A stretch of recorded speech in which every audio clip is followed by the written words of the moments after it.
In a sandbox crafting open world game like Pokemon Survival Evolved, your invasive thoughts are king. Ever wanted to toss a Pal Sphere at a person? It just works. Shooting a civilian? Yeah, that's definitely possible. Stop right there, criminal scum! Assault! Assault! You get this command pedestal that allows you to change the working conditions at the push of a single button, ranging for your regular 9-to-5 job to I got my own sweatshop, goddamn! And I'm here to tell you an important thing about this game. If you don't want to do these filthy acts at a reasonable price, it's completely optional. Just keep in mind there are a few things that you can't do without a pal, so you will eventually have to rely on them anyway.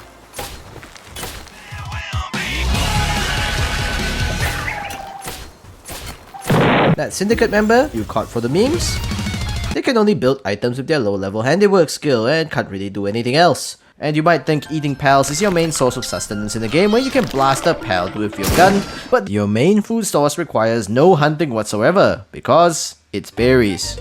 They grow everywhere, your pals grow it in the farm automatically, and the great part is they then put the berries into their own food bowl, eat the berries, and then pick up the seeds produced by the berry farm to grow more berries. And they'll remain healthy as long as they don't magically end up. Please help me. Story rise? Does it really matter? Not really. I just like catching pals with my friends to harvest enough ingots after advancing to the colonial age to obtain a musket after 20 hours because I built a musket for base defense, just as the founding fathers intended. The only essential lore that you need to know is that there is a syndicate that captures pals in cages, the Free Pal Alliance that seems to be the PETA of this game and preaches peace with the allegedly man-eating pals, yet spends their time beating up pals instead, and a couple of other factions like the Fire Nation or something because I can't remember their names that all attack you for no apparent reason anyway and should be destroyed without mercy, especially when your wooden base got burnt down by them because you were too lazy to rebuild it out of stone.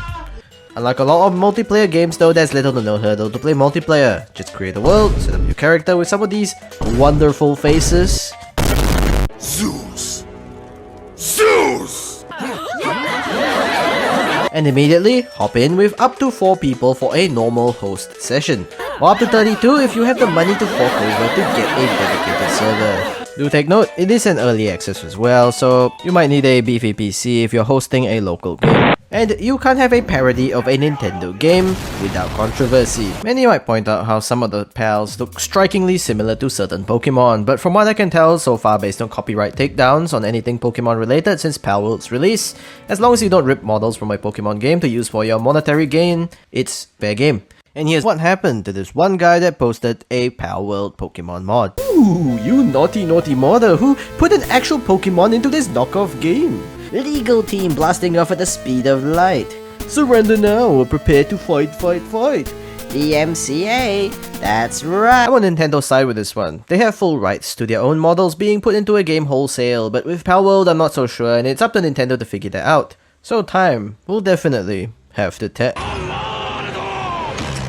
And to sum things up, Palworld is ultimately a parody game designed to give its players, especially the fans of the survival genre and of Pokemon, all of the fun of surviving in the wild while capturing adorable creatures while giving you the ability to fulfill your fantasies, your deep, dark fantasies of Pokemon with Daka, all while selling the game for half the AAA price and giving a 10% discount on release. The small bugs and gripes I have about the game are all very fixable concerns, from pal pathing to the NPC AI being extremely silly. Of course, I have my hopes up that they'll be fixed eventually, because the dev team seems to be doing the job. Which now brings me to the verdict for Early Access Palworld, which is a solid 8.5 out of 10 on release. The best part? You can pet your pals anytime you want. Pure dopamine in the form of a video game, scratching all of those itches that Pokemon and every other survival game on the planet have attempted to scratch and failed. I will be honest here, I have never enjoyed a survival game more than Palworld since trying to survive the Nakeds in Rust or Valheim.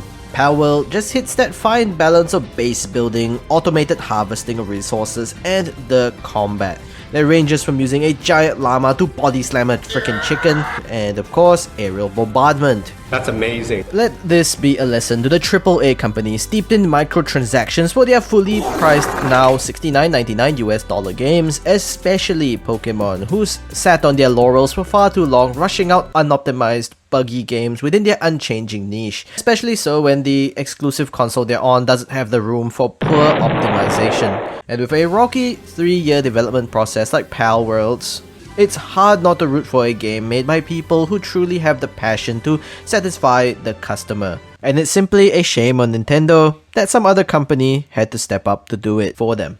All the best to Pocket Pair going forward, and as always, stay safe, stay humble. And I'm gonna go back to grinding Palworld and setting up the next video, of course. This is the Knight, and we will see you next time. Also, don't Google Pal number 69's bio for the sake of your sanity.